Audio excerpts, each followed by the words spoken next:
सजदा तहज्जुद का हो और महीना रमज़ान का। बताओ क्या तुम्हें अब भी दुआओं की कबूलियत पर शक है? रमज़ान में तहज्जुद और भी ज़्यादा लाडली इबादत हो जाती है, इसलिए सहरी से पहले तहज्जुद पढ़ने की कोशिश किया करें। हम रो भी देते हैं, हम टूट भी जाते हैं, पर अल्लाह हमेशा हमें जोड़ देता है। तुम्हारी खुशनसीबी तो इसमें है कि अल्लाह पाक ने तोहफे में तुम्हें सजदों में रोना अता कर दिया। याद रखो, तुम अल्लाह से अपनी हैसियत के मुताबिक मांगते हो, पर वो तुमको अपनी शान के मुताबिक नवाजेगा। रमज़ान में कसरत से दुआ और इस्तगफार करो, क्योंकि दुआ तुम पर से मुसीबतों को दूर करता है और इस्तगफार तुम्हारी गुनाहों को मिटा देती है। अल्लाह बहुत कम लोगों के दिल में दुआ का ख्याल लाता है, वरना लोग परेशान फिरते हैं, रोते हैं, मिज़ारों पे जाते हैं। अगर आपके दिल में अल्लाह ने दुआ का ख्याल डाला है तो यकीन रखें कि दुआ भी जल्द कबूल होगी, क्योंकि आपका शुमार उन ख़ास लोगों में हुआ है जिनको अल्लाह ने अपने पास आने के लिए चुना है। और तुम देखना, अल्लाह खुफिया वसीलों से तुम्हारी चाहत को तुम तक पहुंचा देगा। तहज्जुद ऐसी नमाज है कि जिसको इस नमाज की आदत हो जाए और अगर वो किसी दिन तहज्जुद ना पढ़ पाए तो सारा दिन कुछ कमी सी महसूस होती रहती है। सहरी का वक्त कितना प्यारा होता है, जैसे जन्नत से ठंडी और पुरसकून हवा आ रही हो।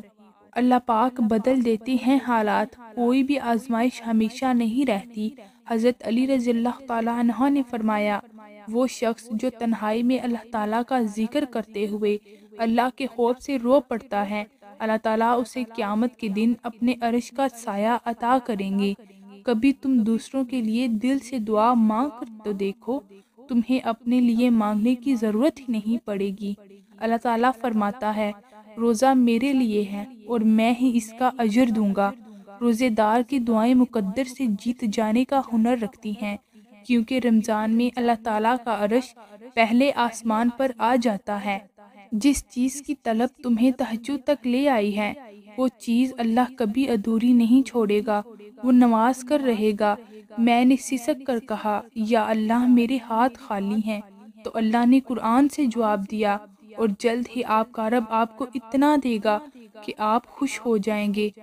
देखना, एक दिन तुम शुक्र के सजदे में होगे और आंसुओं से तुम्हारा चेहरा और जाए नमाज भीग चुका होगा और तुम्हें समझ नहीं आएगा कि तुम अल्लाह का शुक्र किस तरह अदा करो।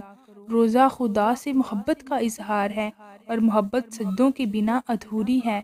अल्लाह बेनमाजी के मुंह से निकली दुआएं जब रद्द नहीं करता, तो फिर कैसे तहज्जुद में बहाए गए आंसुओं के बाद तुम्हें खाली हाथ रहने दे सकता है।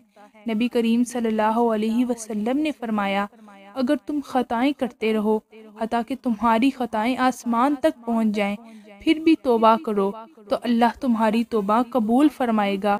तौबा सिर्फ गिल्ट महसूस करने और आई एम सॉरी के देने का नाम नहीं है, ये रास्ता बदलने का नाम है। रमज़ान में नफल इबादत का स्वाब फ़र्ज के बराबर और फ़र्ज इबादत का स्वाब 70 फ़र्जों के बराबर हो जाता है। जो रब एक माह सब्र करने पर इनाम में ईद की खुशी से नवाजता है, तो वह तुम्हारा सालों किया गया सब्र रायगा कैसे जाने दे सकता है। हज़रत जिब्राइल अलैहिस्सलाम फरमाते हैं, मैंने पूरी दुनिया देखी है, लेकिन मुझे पैदा करने वाले की कसम, मेरी निगाहों ने कभी मोहम्मद सल्लल्लाहु अलैहि वसल्लम जैसा हसीनो जमील नहीं देखा। वो तुम्हारे दिल में दुआ का ख्याल लाया है तो सुन लो कि तुम्हारी कहानी भी मुकम्मल होने की तरफ चल पड़ी है। जिंदगी में हर परेशानी का सिर्फ एक ही हल है, अपनी हर बात अल्लाह पाक से करना, हर चीज़ अल्लाह पाक से मांगना, अपना हर मामला अल्लाह पाक पर छोड़ देना, हर मामले में सिर्फ अल्लाह पाक पे भरोसा करना। अल्लाह पाक से मांगे फिर मांगे और तब तक मांगते रहें जब तक ये सांसें चल रही हैं। अल्लाह की तरफ से की गई देर में कितनी खैर है, ये तुम्हें तब समझ आएगा जब ये सब्र के अश्कबार सजदे शुक्र के सजदों में बदल जाएंगे और इस वक्त तुम कांपते लबों से इसके अल मुजीब कबूल करने वाला होने की गवाही दोगे। ये दिल इसकी मोहब्बत से फटने लगेगा और अपनी किस्मत पर तुम्हें रश्क आ जाएगा।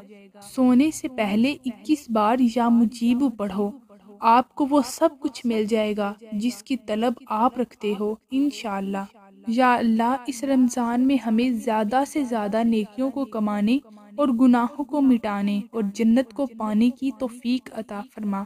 آمین۔